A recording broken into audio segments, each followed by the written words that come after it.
నమస్తే, తెలుగు రాజ్యంకి స్వాగతం. నేను మీ సంధ్య. ఏంటో రోజు రోజు క్రైమ్కి సంబంధించి కథలు అంటే ఇన్సిడెంట్స్ వెలుగులోకి వస్తున్న కొద్దీ వాటి వెనుక అంటే మనకు తెలిసిన వాళ్ళు, మన సొంత వాళ్ళు అనుకున్న వాళ్ళే ఉండడం అయితే బాధాకరమైన విషయము. ఇప్పటికే ఇంట్లో వాళ్ళని నమ్మలేకపోతున్నాము, ఇంకా ఇరుగు పొరుగు వాళ్ళను అసలే నమ్మేటట్టుగా లేదు, ఫ్రెండ్స్ని ఇంకా అంతకన్నా నమ్మేటట్టుగా లేదు. మొన్న గంజాయి ఇచ్చి భర్త రేప్ చేస్తుంటే భార్యే షూట్ చేయడము, బస్లో వెళ్తుంటే రేప్ చేసేయడము, చిన్ననాటి స్నేహితుడు. మామూలుగానే మనం ఫ్రెండ్స్ విషయంలో, అందులోనూ చైల్డ్హుడ్ ఫ్రెండ్స్ అంటే ఇంకా ఎక్కువ ఎఫెక్షన్ ఉంటుంది, వాళ్ళతో మన ట్రావెలింగ్ అనేది మెమరబుల్గా ఉంటుంది. చైల్డ్హుడ్ ఫ్రెండ్స్ని నమ్మినంతగా ఆ తర్వాత వచ్చిన వాళ్ళని కూడా నమ్మడానికి కొంచెం టైం తీసుకుంటాం. బట్ ఇప్పుడు వాళ్ళని కూడా నమ్మే పరిస్థితి లేదు అని అంటే ఇంకా సమాజం ఎట్టుపోతుంది, ఎవరిని నమ్మి ముందుకెళ్ళాలి అన్న ప్రశ్నలు అయితే ప్రస్తుతం తలెత్తుతుంది. ఎందుకు ఇదంతా ఇప్పుడు మాట్లాడుతున్నానంటే, వనస్థలిపురంలో నేను ఒక సాఫ్ట్వేర్ యువతి పైన అత్యాచారం జరిగింది. అక్కడ బయట వాళ్ళు ఎవరో, లేకపోతే అమ్మాయి డ్రెస్సింగ్ చూసో, లేకపోతే అమ్మాయి వల్గర్ బిహేవింగ్ చూసో ఇంకేదో ఇన్సిడెంట్ జరిగింది అనుకుంటే అది పొరపాటు.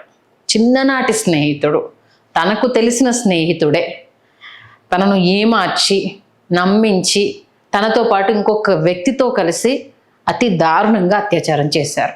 చెప్పడానికే జిగుత్సగా ఉంది, ఎంతో బాధగా ఉంది. ఎందుకంటే ఇవాళ రేపు ఫ్రెండ్షిప్ కూడా కమర్షియల్ అయిపోయింది. ఎవరితో ఉంటే మనకు లాభము, ఎవరో కొందరు రేర్ పర్సన్స్, ఎక్కడో అదృష్టవంతులకు మాత్రమే ఒక హార్ట్ఫుల్ ఫ్రెండ్షిప్ అనేది దొరుకుతుంది. అందులోనూ అబ్బాయి అమ్మాయి ఫ్రెండ్షిప్ అంటేనే యాక్సెప్ట్ చేయడానికి సమాజం చాలా రకాలుగా ఆలోచిస్తుంది.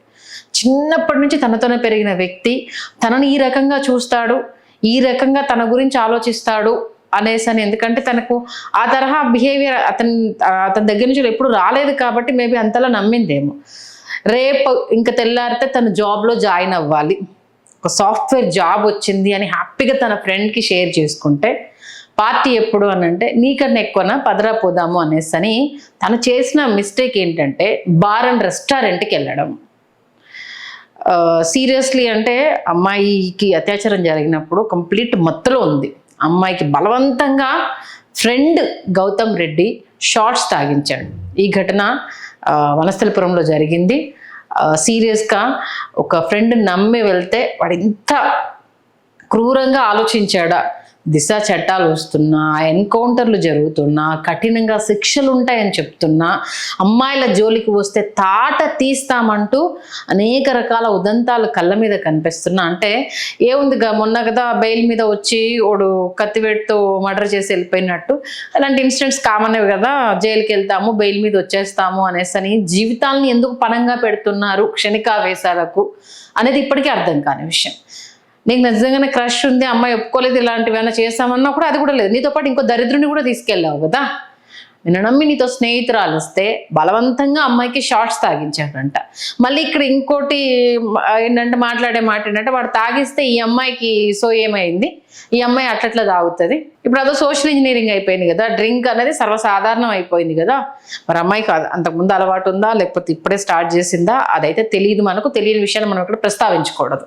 కానీ బలవంతంగా మాత్రము అమ్మాయి ఇచ్చిన స్టేట్మెంట్, వద్దన్న గౌతము షార్ట్స్ తాగించాడు, ట్రై చెయ్యి అన్నట్టుగా బలవంతం చేశాడు అనేసని అంది. ఆ తర్వాత తన స్పృహ కోల్పోయింది. వాడు అక్కడి నుంచే అదే హోటల్లో రూమ్ తీసుకొని తన ఫ్రెండ్కి, వీడు కాక ఇంకొకడు ఆ దరిద్రుడికి ఫోన్ చేస్తే వాడు కూడా వచ్చాడంట. అప్పటికే ఏంటిది అమ్మాయి కంప్లీట్ స్పృహ కోల్పోయిందంట. ఉదయం లేచేంత వరకు కూడా తనకు ఏం జరిగిందో అన్న స్పృహ కూడా అమ్మాయికి లేకుండా పోయింది. ఈవెన్ స్టేట్మెంట్ ఇచ్చిన తర్వాత మళ్ళీ అమ్మాయి స్పృహ కోల్పోయింది. ప్రస్తుతం ఆసుపత్రిలో చికిత్స పొందుతుందని డాక్టర్లు చెప్తున్నారు. గౌతమ్ రెడ్డి అమ్మాయి పొద్దున్న లేచిన తర్వాత మొత్తం రూమ్ అంతా రక్తపు మడుగుల్లో కనిపించింది. చాలా పైశాచికత్వంగా బిహేవ్ చేశారు అన్నది మాత్రం అక్కడికి వెళ్ళిన తర్వాత హోటల్ మేనేజర్ మేనేజర్ చెప్పిన దాని ప్రకారం అమ్మాయి లేచిన తర్వాత కేకలు వేయడంతో హోటల్ సిబ్బంది వచ్చేలోపు ఇద్దరు పరారైపోయారు. అమ్మాయిని ఇమీడియట్గా 100కి ఫోన్ చేశారు, హాస్పిటల్లో జాయిన్ చేశారు, పోలీసులు వచ్చి కేసు నమోదు చేసుకున్నారు. ఆ తర్వాత సిమ్ కట్ చేసి అసలు ఎవరు ఏంటి అన్న డీటెయిల్స్, నా ఫ్రెండ్ నాకు ఇలా సాఫ్ట్వేర్ జాబ్ వచ్చింది, నా ఫ్రెండ్ పార్టీ అడిగాడు, వాడు నా చిన్ననాటి స్నేహితుడు, చిన్నప్పటి నుంచి ఒకే దగ్గర ఉన్నాము, కలిసి చదువుకున్నాము, పార్టీ అంటే ఇట్లా బార్ అండ్ రెస్టారెంట్కి వచ్చాము, బలవంతంగా నాకు షార్ట్స్ తాగించారు. ఆ తర్వాత ఏం జరిగిందో కూడా నాకు స్పృహ లేదు.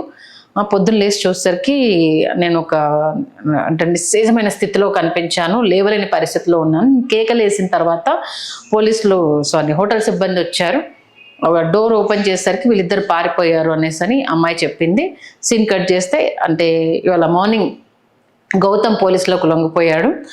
సెకండ్ బాధితుడికి సంబంధించి డీటెయిల్స్ అయితే ఇవ్వడం జరిగింది. సార్ గారు చౌటుప్పల్ మండలం అరగుంటకు చెందిన మునగాల శివాజీ రెడ్డిగా అతని డీటెయిల్స్ తెలియడం జరిగింది. సార్ గతంలో వార్డ్ మెంబర్గా కూడా పనిచేశాడంట. ప్రస్తుతం అతనైతే పరారీలో ఉన్నాడు. శివాజీ రెడ్డిని అయితే గౌతమ్ రెడ్డిని అయితే అదుపులోకి తీసుకోవడం జరిగింది. నిజంగా సిచ్యువేషన్స్ చూస్తుంటే కొన్నిసార్లు అమ్మాయిల తప్పిదాలు ఉన్నాయి, అవి జరిగిన సంఘటనలు మనం చూస్తాం. బట్ ఏ తప్పు చేయకపోయినా ఇలాంటివి జరిగినప్పుడు నిజంగా తల్లిదండ్రులకు అది, ఎందుకంటే ఆ అమ్మాయికి జీవితాంతం అదొక భారం. తనకు ఈ సంబంధం లేకుండా జరిగిన ఒక విషయానికి సంబంధించి స్నేహితుడిని నమ్మితే ఇంత దారుణంగా తన పైన అత్యాచారం చేయడము అనేది అసలు ఎటెళ్తుంది. సమాజంలో ఆడపిల్లల రక్షణకు సంబంధించి ఇప్పటికే కొన్ని ఇన్సిడెంట్ల వల్ల ఏదైనా కేసులు పెడుతుంటే ఆడవాళ్ళు పెట్టే కేసులకు లయబిలిటీ లేకుండా పోతుంది. అంటే లావణ్య రాస్తారు నుదంతం తర్వాత ఎవరైనా వచ్చేసి హెరాస్ చేస్తున్నారు అనేసి భార్యాభర్తల విషయం కావచ్చు, లవర్స్ విషయం కావచ్చు, ఆడవాళ్ళు వచ్చి కేసులు పెడుతూ ఉంటే దీన్ని కంప్లీట్గా దుర్వినియోగం చేస్తున్నారు అన్న అపవాదుని ఇప్పటికే మోస్తూనే ఉన్నా.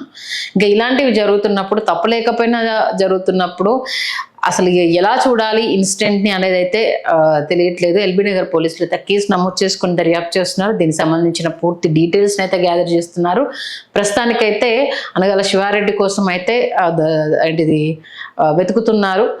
ఫ్యామిలీ బ్యాక్గ్రౌండ్ ఏంటి, గతంలో ఏమైనా నేర చరిత్ర ఉందా, లేకపోతే అంటే ఇంకా దీనికి సంబంధించిన పూర్తి డీటెయిల్స్ అయితే తెలియరావాల్సి ఉంది. మరి గౌతమ్ రెడ్డి ఒక్కడికే ఈ ఆలోచన వచ్చిందా, లేకపోతే ఈమె చెప్పిన తర్వాత ఏదైనా ప్లానింగ్ చేసుకొని అమ్మాయిని టార్గెటెడ్గా రేప్ చేయాలని ఫిక్స్ అయ్యారా, మత్తు అంటే కావాలనే షార్ట్స్ తాగించి ఇదంతా చేశారా, దీనికి సంబంధించి అయితే పోలీసులు ఎంక్వైరీ చేస్తున్నారు.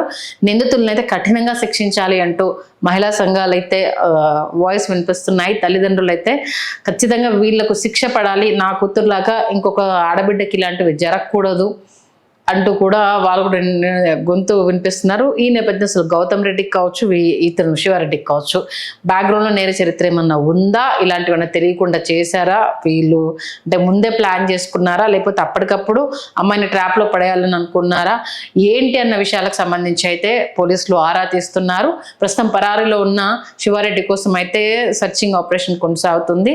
ఖచ్చితంగా త్వరలోనే అతన్ని మూలాలను తెలుసుకుంటాము, అరెస్ట్ చేస్తామంటూ కూడా పోలీసులు చెప్పడం జరిగింది. కాబట్టి అమ్మాయిలు పారా హుషార్, ఒక్కటే ఏ స్థితిలో ఉన్నాము, ఎలాంటి పరిస్థితిలో ఉన్నాము, ఎవరిని నమ్ముతున్నాము, ఎక్కడికి వెళ్తున్నా అంటే రేపటి రోజు తెర మీదకి వచ్చినప్పుడు బార్ అండ్ రెస్టారెంట్కి అమ్మాయి వెళ్ళింది అనగానే ఎంత క్లోజ్ ఫ్రెండ్ అయినా ఒక బార్ అండ్ రెస్టారెంట్కి వెళ్తున్నామని అంటే చుట్టుపక్కల ఎలా ఉంటుంది అనేది కూడా చూసుకోవాలి కదా.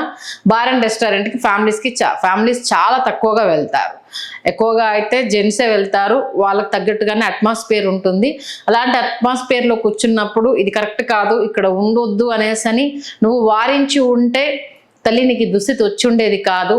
స్నేహితుడని నమ్మావు, నమ్మడంలో తప్పులేదు. ఎందుకంటే నిన్న మొన్న పరిచయమైన వాడు కాదు, నీ చిన్ననాటి స్నేహితుడు. అందులో నువ్వు ఒక హ్యాపీ విషయాన్ని షేర్ చేసుకోవడానికి తన దగ్గరికి వెళ్ళావు. అరే నాకు జాబ్ వచ్చింది అనేసి అంటే మరి పార్టీ లేదా అనేసి అని అడిగితే నీకంటే ఎక్కువ నన్ను వెళ్ళావు. బట్ ఎంత స్నేహితులైనా మనం వెళుతున్న ప్లేసు, తాగుతున్న మందు అనేది మనిషిని ఎంత మృగంలా చేస్తుంది, ఆ నిమిషానికి ఎటు డైవర్ట్ చేస్తుంది అనేది తెలియదు. ఇప్పుడు వాడు ఒకటే చెప్తాడు, తాగిన మైకంలో నేనేం చేశానో నాకు తెలియని పరిస్థితుల్లో అనేసి సింపుల్గా ఒక స్టేట్మెంట్ ఇచ్చేస్తాడు. అసలు అనుకోలేదు, నాకు ఆలోచన లేదు, బట్ ఏంటో ఆ నిమిషానికి అక్కడ తాగేసిన తర్వాత ఏదేదో జరిగిపోయింది అనేసి చాలా సింపుల్ స్టేట్మెంట్ ఇస్తాడు. మన చుట్టూ ఉన్న వాళ్ళే మనల్ని కాకుల్లాగా పొడుస్తారు. కాబట్టి ఎక్కడికైనా వెళ్తున్నప్పుడు కావచ్చు, ఎవరితో వెళ్తున్నాము, ఎలాంటి ప్లేసెస్కి వెళ్తున్నాము, ఏంటి, ఒక్కొక్కసారి మన ప్రమేయం లేకుండా కూడా ఇలాంటివి జరుగుతూ ఉంటాయి. బట్ జాగ్రత్తగా ఉండాల్సిన బాధ్యత అయితే ఖచ్చితంగా మనదే అనేది గుర్తుపెట్టుకోండి. జరిగిన తర్వాత దాన్ని ఫేస్ చేయలేక, బయటికి రాలేక, మళ్ళీ పడే ఆవేదన, మనోవేదన అనేది అది వర్ణనాతీతం. కాబట్టి దయచేసి ఎవరిని నమ్మాలి, ఎవరిని నమ్మొద్దు, ఎటు అడుగులు వేయాలి, మనం ఫ్రెండ్షిప్ చేస్తున్న మనుషులు ఎలాంటి వాళ్ళు, వాళ్ళతో మనం ఎంతవరకు మాట్లాడాలి, ఏంటి అనేది ఈ సర్కిల్ మనం పెట్టుకోకపోతే మాత్రము ఇలాంటి ఉపద్రవాలే మనకు ఎదురవుతూ ఉంటాయి. సంబంధం లేకపోయినా అవి జీవితాంతం మనల్ని వెంటాడుతూ ఉంటాయి. కాబట్టి కొంచెం జాగ్రత్త. Please do subscribe to Telugu Rajyam channel. Please do subscribe to Telugu Rajyam channel. Please do subscribe to Telugu Rajyam channel. Hi అండి, నేను మీ ఆర్పీని, నెల్లూరు పెద్దారెడ్డి చేపల పులుసు ఓనర్ని. మీరు తెలుగు రాజ్యం అనే ఈ యూట్యూబ్ ఛానల్ సబ్స్క్రైబ్ చేసుకుని మంచి మంచి వీడియోలతో వస్తారు. Thank you so much. Hi people, I'm Sonakshi Verma and you please watch Telugu Rajyam and please subscribe to the channel.